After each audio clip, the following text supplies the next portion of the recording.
those who are against the adoption of the committee resolution denying the franchise application of ABS CBN Corporation, please ask to be counted.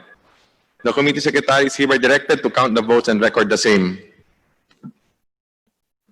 Yung nasa dito po sa plenary, pwede po taas po ng kamay yung Kong Zarate and Kong Abante. Kong Zarate po. Yes, Mr. Chair, I'm formally registering my negative vote to the resolution on the floor. Thank you, Mr. Chair. Noted po, Kong Abante, Kong Zarate, Kong Abante. Ganon din po ako, I register my negative vote on the resolution. Noted po. So ngayon po, bibigyan po natin ulit ng time ng Secretariat na bilangin po yung no votes naman sa Zoom and sa text and sa email and sa lahat pang ibang platforms. With the kind indulgence of our members, we will allow the Secretary to consolidate the votes from various platforms and report the result to the Chair. Dito na po yung report ng ating Secretariat. Linawin ko lang po, 85 members ang present, 44 po pala yung majority na kailangan. So, ang nag-yes, 70. Ang nag-no, 11, dalawang yung nag-inhibit, isang nag-abstain. Ayun, yun ang total. So 70 ang yes, 11 ang no, dalawang nag-inhibit, isang nag-abstain.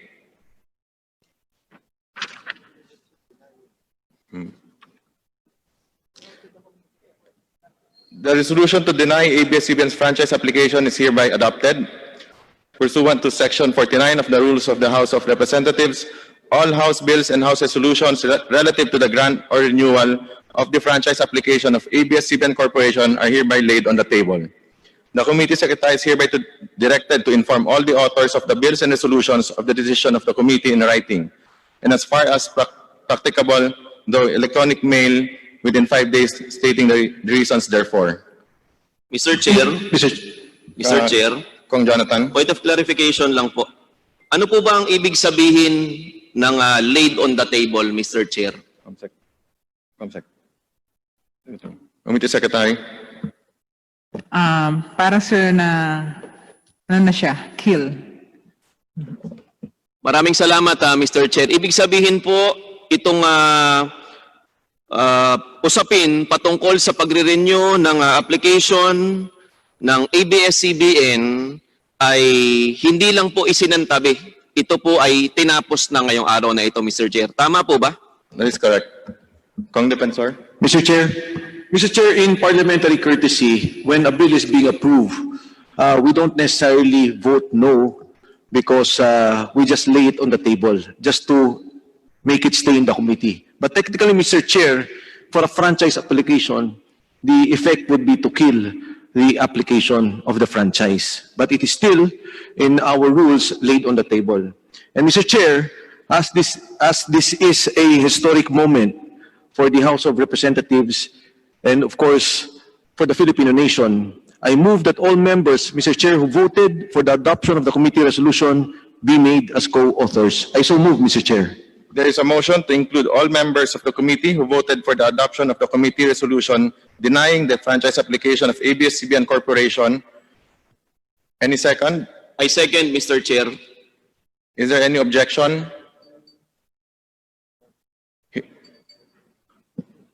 Who voted, not present? I'm sorry. I withdraw my objection. Without any objections, motion is approved. Mr. Chair, I move that the committee adopt the other findings and recommendations contained in the technical working group report, Mr. Chair. There is a motion to adopt the other findings and recommendations contained in the TWG report. Any second? Second, Mr. Chair. Is there any objection? Hearing none, motion is approved. Mr. Chair, Kong Defensor. for purposes of transparency, I move that we authorize the chairman of the Committee on Legislative Franchises to release the TWG report and the adopted committee resolution to the public and other committees of the House. I so move, Mr. Chair. There is a motion. Any second? I second, Mr. Chair.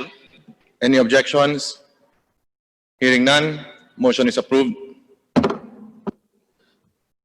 Mr. Chair, mukha pong tapos na ang usapin ngayong araw na ito.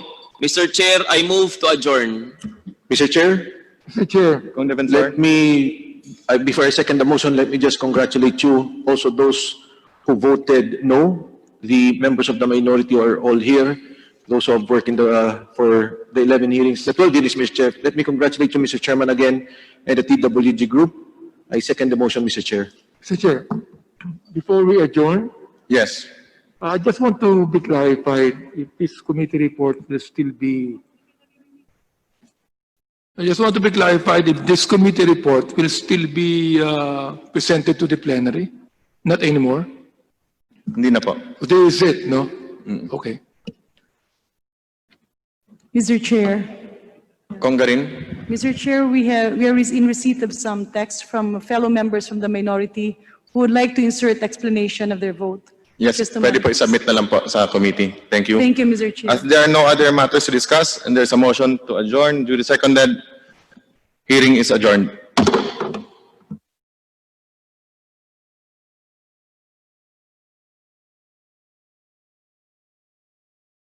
In yesterday's hearing, we created a technical working group pursuant to Section 10 of the committee's internal rules to discuss the findings and to recommend a decision of the committee on legislative franchises on the franchise application of ABS-CBN Corporation.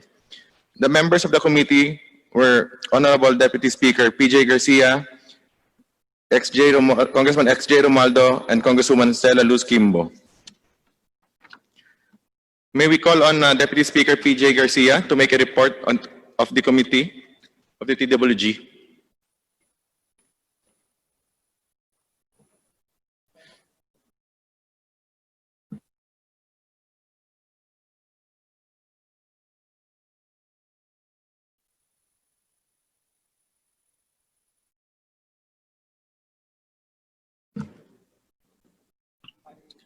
Mr. Chairman.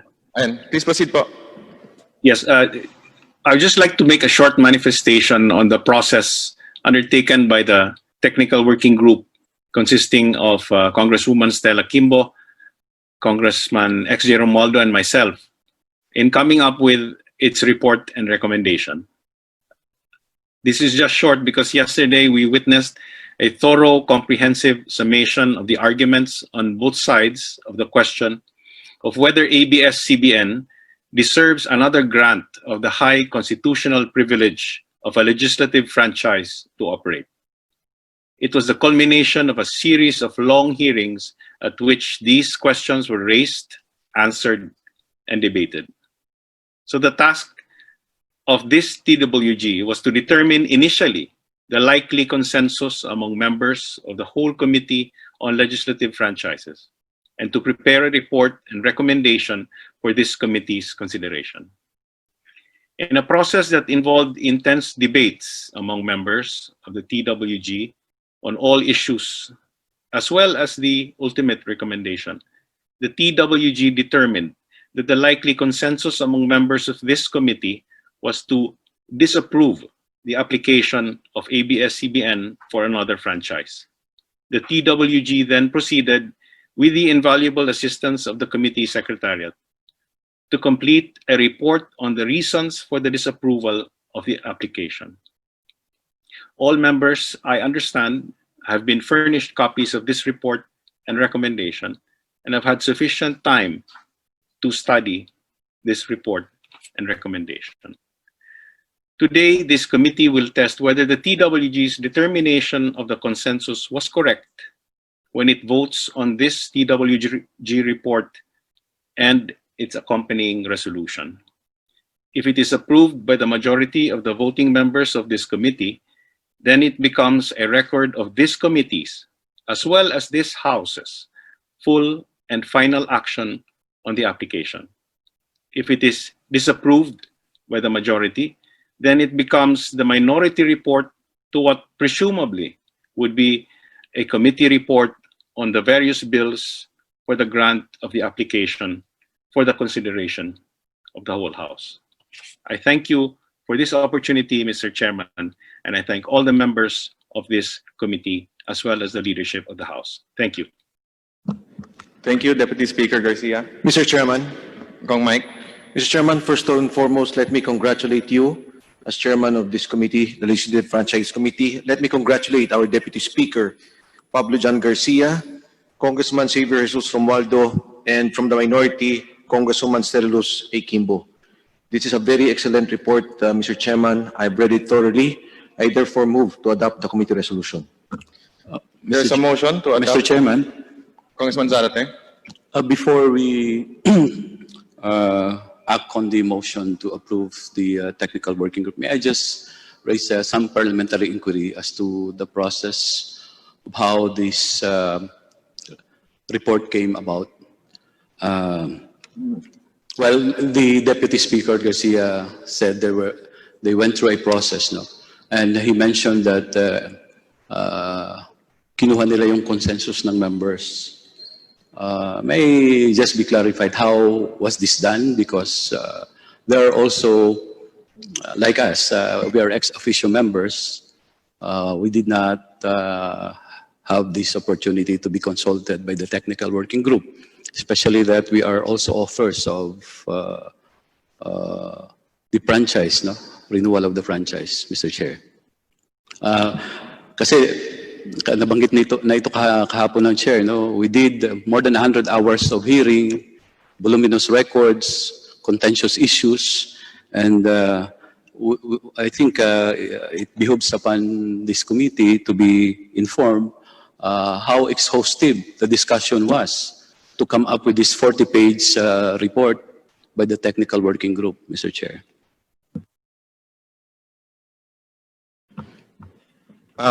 Deputy Speaker Pablo Garcia, would you care to respond to the question of Congressman Zarate? Yes, Mr. Speaker. Mr. Chairman, rather. The consensus was determined by the technical working group by consulting some of the members, and although not all members were consulted, because you know, the inclinations of a lot of the members could already be determined from their conduct during the hearings, the questions they raised, and the points that they argued. Also, this consensus was arrived at after consultation with leaders of blocks in the House. Anyway, Mr. Chairman, this vote that the committee is about to take will determine whether the TWG's initial determination of the consensus is correct or not. You know, we are not shutting out anybody here, because the members, all members, can still vote on whether to accept or to reject this TWG report and recommendation. Mr. Chairman. Mr. Chairman. Congressman Barsaga. Siguro, Mr. Chairman, alam naman natin na itong committee hearing natin tungkol sa prangkisa ng ABS-CBN ay naiiba sa mga committee hearing na ginaganap natin. This is a well-publicized hearing na lalaman at nakikinig at sumusubaybay hindi lamang ang ating mga kapwa kinatawan, whether members or not members of the franchise committee, pati na ang taong bayan. At sa aking pananaw, siguro naman sasabihin ng mga kasapi ng technical working group na kahit na maraming issues, I am absolutely certain that like the ordinary people, they are carefully watching kung ano ang mga proceedings natin. At sa tingin ko, alam nila kung paano ang gagawin sa kanilang technical working group, pati na ang kanilang report. Maraming salamat, Mr. Chairman. Mr. Chair, Kong Mike. Mr. Chairman, nais ko lang pong idagdag, kasi po dito po sa committee report, dito po ang tatlong tao na nakapirma, si Deputy Speaker Garcia, ang tumatayong tagapamahala ng technical committee. At para po sa majority, si Congressman XJ Romualdo. Sa minority po, ang nakapirma ay si Congresswoman Stella Kimbo. In fact, she voted against the committee report. Ang nais ko lang po sabihin, Mr. Chairman, sa party po ng majority, Yun po ang responsibilidad ng mayorya. Sa minority, of which the Honorable Abante is our minority floor leader, which includes the Honorable Sorate, sila po ang dapat mag-usap sa minorya kung ano ang kanilang posisyon, kung meron man, Mr. Chairman. But as far as the majority is concerned, andito po nakapirma ang tatlo at may representasyon ang ating minorya. Thank you, Mr. Chairman. Thank you. That, Comsec, pwede po ba ninyo mabasa yung title ng ating committee resolution?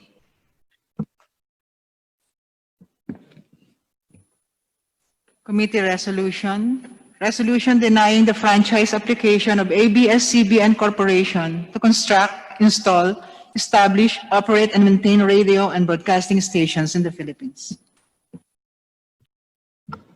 There was a motion. Any seconds? Any I objection? second, Mr. Chair. Any Objection, objection? There is an objection. Given that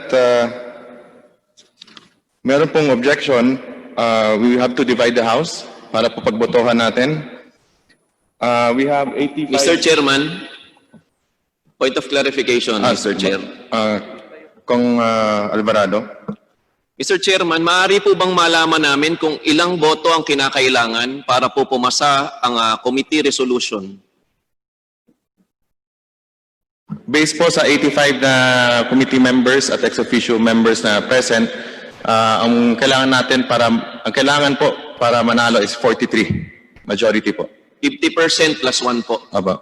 Maraming salamat, Mr. Chair. Thank you. So, ngayon po, nais po nating i-remind, we would like to remind the members na pagdating po sa voting natin, that a yes vote means that a member supports the adoption of the committee resolution. Hence, a denial of the franchise application of ABS-CBN Corporation. A no vote means that a member opposes the adoption of the committee resolution and hence favors the granting of the franchise application of ABS-CBN Corporation. Mr. Chair, Kong Jonathan? tama po ba na mga miyembro at ex-officio members lamang ang maaaring bumoto sa House resolution po na pagbobotohan natin ngayong tanghaling ito? Tama po, that is correct. Mr. Chair, kung tama po yun, ang ibig sabihin po, ang pagbobotohan natin dito ay hindi yung pagbibigay ng, ang pinagbobotohan po dito ay kung umaayon ka ba sa committee resolution o hindi. Ang committee resolution, Mr. Chair, ay nagsasaad na hindi dapat bigyan ng prangkisa ang ABS-CBN. Kung sa gayon, Mr. Chairman, para po sa kaalaman ng ating mga kasamang members at ex-officio members na boboto po ngayong hapong ito, kung po kayo ay mag-yes, ang ibig sabihin po ng yes na boto po ninyo ay sumasang-ayon kayo sa committee resolution na huwag bigyan ng prangkisa ang ABS-CBN. Kung naman po tayo o isa sa atin ay boboto ng no, ang ibig sabihin po ay tumataliwas tayo sa committee resolution, hindi tayo umaayon sa committee resolution at nais po ng membro na bigyan ng prangkisa ang ABS-CBN. Tama po ba yon, Mr. Chairman? Tama, Kong Jonathan, at maraming salamat sa napakalinaw na pag-explain. Maraming salamat, Idol Chairman Chicoy Alvarez. Mr. Chairman, Mr. Chair, Kong Abante. so ibig sabihin, yung pagtanggap ng resolution na yan, hindi yung do you accept the resolution as filed or written, no? Therefore, kasama na rito yung pagboto mo if you are for the franchise or against the franchise. That's correct.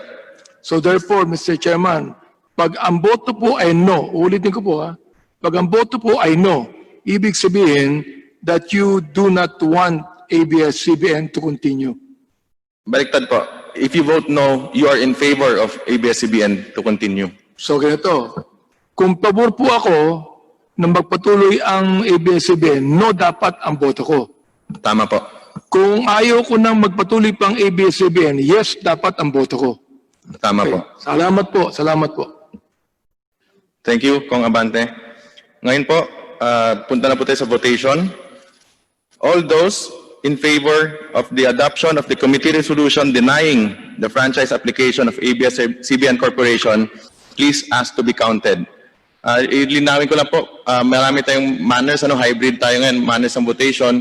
Pwede pong text, pwedeng Viber, email, at physically present po.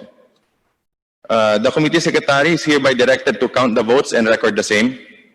Those who against the adoption of the committee resolution denying the franchise application of ABS-CBN Corporation, please ask to be counted. The committee secretary is hereby directed to count the votes and record the same.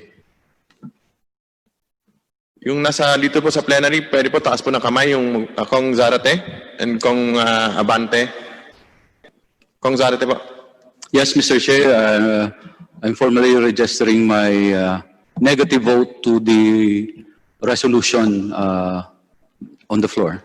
Thank you, Mr. Chair. Noted po, Kong Abante, Kong Zarate, Kong Abante. Ganun din po ako, I register my negative vote on the resolution. Noted po.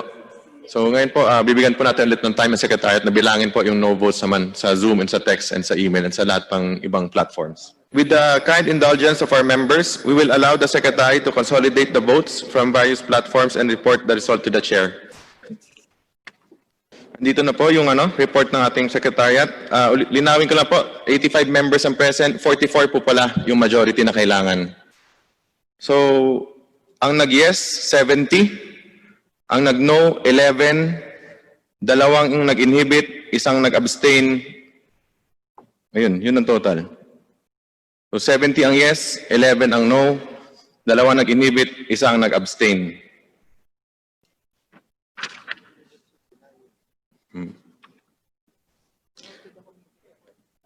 The resolution to deny ABS-CBN's franchise application is hereby adopted.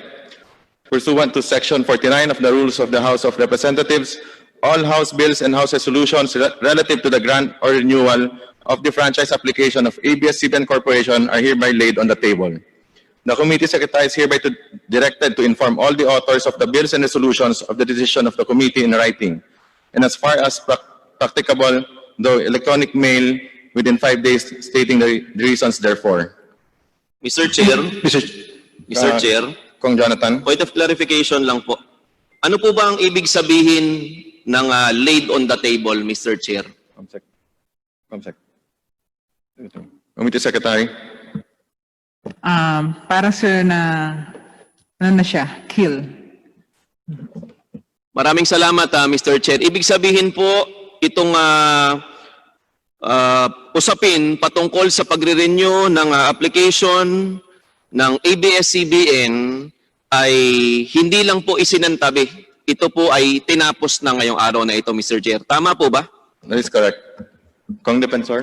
Mr. Chair, in parliamentary courtesy, when a bill is being approved, we don't necessarily vote no because we just lay it on the table just to make it stay in the committee. But technically, Mr. Chair, for a franchise application, the effect would be to kill the application of the franchise. But it is still in our rules laid on the table.